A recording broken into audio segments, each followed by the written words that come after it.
Bueno, vamos a seguir estudiando la continuidad de la función. Vamos con la segunda, que es una función que tiene una raíz y también tiene un denominador, ¿vale? Así que cuando hago el dominio de esta función, tengo que tener en cuenta, por un lado, que la raíz debe ser mayor o igual que 0 y que el denominador ha de ser distinto de 0. X menos 2 será mayor o igual que 0 cuando x sea mayor o igual que 2. O sea que va a ser desde el 2 al más infinito, pero tenemos que quitarle el 3, puesto que en el 3 el denominador sería 0, ¿vale?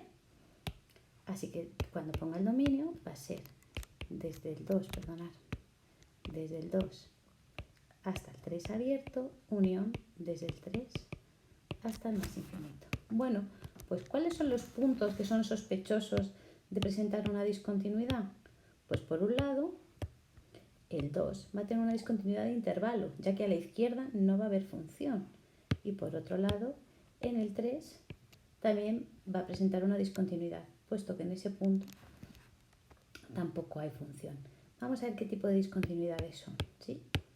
Así que tendríamos ya el dominio, hacemos límite cuando x tiende a 3 de la raíz de x menos 2 partido por x menos 3 es 1 partido por 0, que es infinito, ¿vale? Y no existe el límite cuando x tiende a 2 por la izquierda de f de x. Por lo tanto, la conclusión en este caso sería que f es continua, porque no tiene ningún otro punto que me vaya a dar problemas, en su dominio, es decir, el intervalo que va desde el 2 hasta el 3, unión desde el 3 hasta el más infinito. Y presenta en x igual a 2 una discontinuidad de intervalo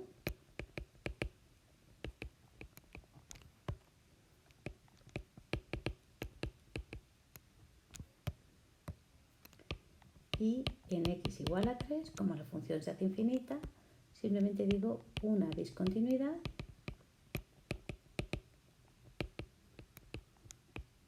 infinita. Y esa sería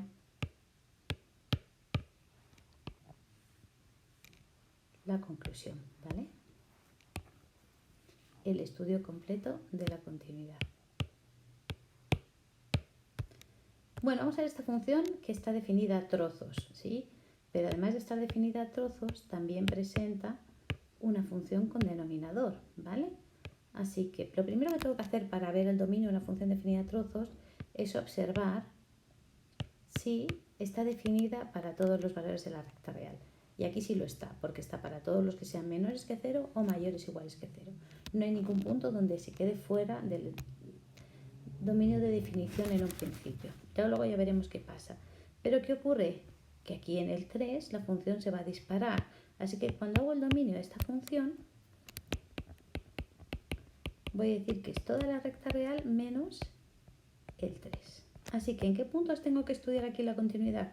Pues por un lado, en este punto 3, que hemos visto que es sospechoso de tener una discontinuidad infinita, y también en el 0, porque es el punto frontera entre los dos trozos.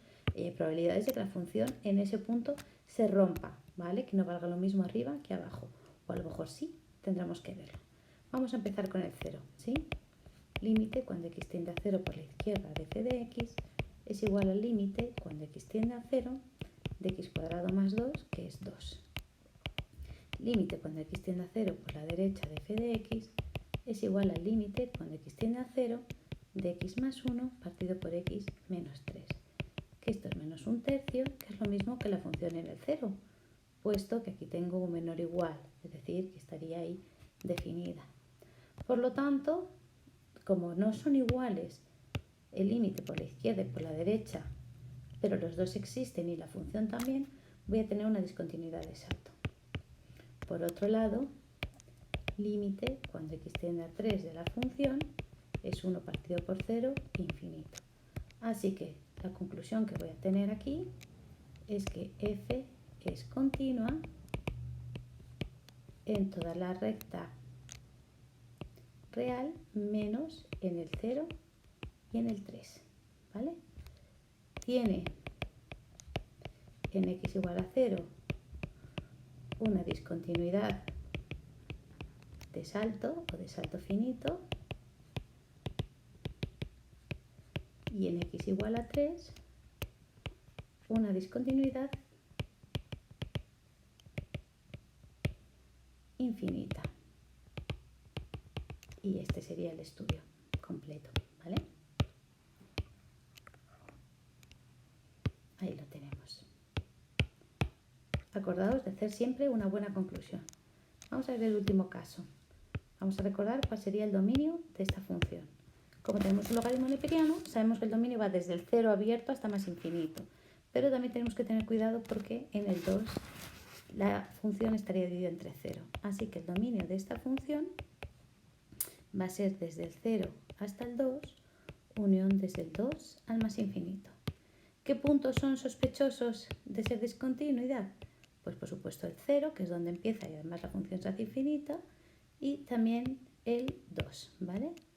Que es un punto donde la función también se puede hacer infinita.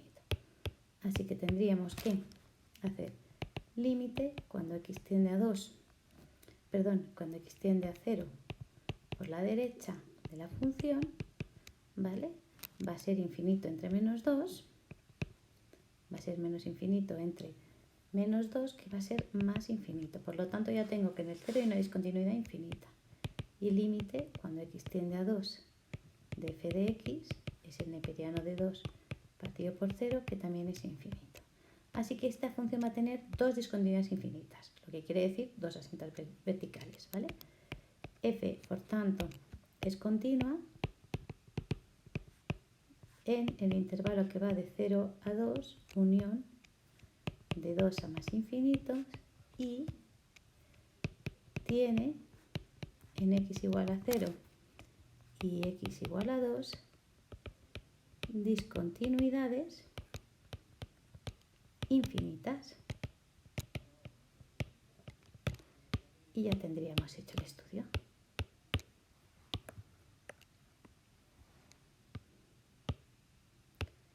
Bueno, esta es una de las partes que más os cuesta, ¿vale? Y la última parte es la discusión respecto a parámetros de la continuidad de una función. Este es un ejercicio muy típico que os va a aparecer muy a menudo, ¿vale? Tanto en primero de bachillerato como en segundo. Dice, estudia la continuidad de la función en función de los parámetros a y b. Como veis, aquí hay un parámetro a que no está determinado y un parámetro b que tampoco está determinado. Bueno, esto no es que sea muy difícil, pero tenéis que escribirlo muy bien. En realidad es como si nosotros tuviéramos pues una serie de pedazos, que ahora mismo no sé cuáles son. Uno va por aquí, otro va para allá, otro va por aquí, ¿vale? Y al variar estos parámetros a y b, lo que hacemos es como subir y bajar estas funciones, ¿vale? Entonces queremos saber qué valor tiene que tener a para que justamente estos dos pedazos coincidan en el mismo punto, y qué valor tiene que tener b para que estos dos pedazos también coincidan en el mismo punto. Y así poder representar la gráfica sin levantar el lápiz del papel. Esto es en realidad lo que estamos buscando, ¿vale? Ya os enseñaré un ejemplo con GeoGebra para que lo modelicéis, ¿vale? Bueno, pues entonces, ¿cómo hay que hacerlo? ¿Vale? ¿Cuáles son los únicos puntos donde puede haber discontinuidad? Como son todo polinomios y hemos visto que los polinomios son funciones continuas, solo habría un problema en el 0 o en el 2. En el resto va a ser continua, ¿vale? O sea que ya podemos poner que el dominio de f seguro que es toda la recta real, puesto que está definida toda la recta real y en ningún punto se va a hacer infinita, ni una raíz negativa, ni la tarjeta de pi medios, ni nada. Entonces, importante, vamos a poner qué condición tiene que pasar para que sea continua en el 0. Ponemos f continua en x igual a 0, sí y solamente sí, límite cuando x tiende a 0 por la izquierda de f de x es igual al límite cuando x tiende a 0 por la derecha de f de x igual a f de 0. Y esto lo tenéis que poner cada vez que hagáis un ejercicio de discutir la continuidad. Poner la definición de continuidad, ¿vale? Va a ser importante, sobre todo de cara a segundo de bachillerato y a la BAU. Fundamentamos lo que estamos haciendo. poniendo la definición de continuidad. Pues vamos a ver qué pasa en el 0. Límite cuando x tiende a 0 por la derecha de f de x, perdón, por la izquierda de f de x es igual al límite cuando x tiende a 0 por la izquierda de x menos a, y esto vale menos a.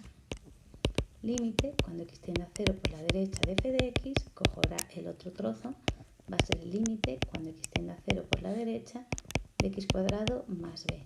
O sea que esto va a dar b, que también es lo mismo que f de 0. Por lo tanto, tendríamos que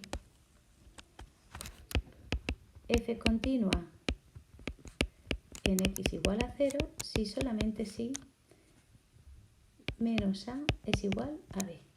Vamos a ver ahora la condición para que sea continua en el 2. En el 2 tendríamos que el límite cuando x tiende a 2 por la izquierda de f de x va a ser el límite cuando x tiende a 2 por la izquierda de x cuadrado más b, es decir, que me saldría 4 más b. Y por otro lado, el límite cuando x tiende a 2 por la derecha de f de x va a ser el límite cuando x tiende a 2 por la derecha de 5, que esto siempre vale 5. Bueno, pues ¿cuándo se va a cumplir esta condición? Pues está claro que para que esto sea igual, que además también esto es lo mismo que f de 2, ¿vale? Tiene que pasar que 4 más b sea igual a 5, lo que implica que b valga 1. Bueno, pues entonces si b vale 1, podemos ver cuánto tiene que valer a. Volvemos a la condición anterior, ¿vale? Que a tiene que ser igual a menos b y llegamos a nuestra conclusión final. Nuestra conclusión final va a ser que f, vamos a ponerlo en negro mejor, f es continua, si ya se supone que es en R, en lenguaje matemático vamos a poner que f pertenece a las funciones continuas en R, si y solamente si a es igual a menos 1 y b es igual a 1. Esos son los valores que van a hacer que la función esté toda dibujada de un trozo y no en distintas partes inconexas, ¿vale? Es lo que va a hacer que la función sea continua. Si lo metemos en GeoGebra con estos valores vais a ver que la función se puede dibujar sin levantar el lápiz y el papel, ¿vale? Así que importante a la hora de estudiar la continuidad de una función y discutirla según parámetros, primero, escribir la definición de continuidad y segundo, expresar muy bien y muy clarita la solución, aparte de ir haciendo todos los límites. Y nada más, con esto ya os ponéis a hacer los ejercicios.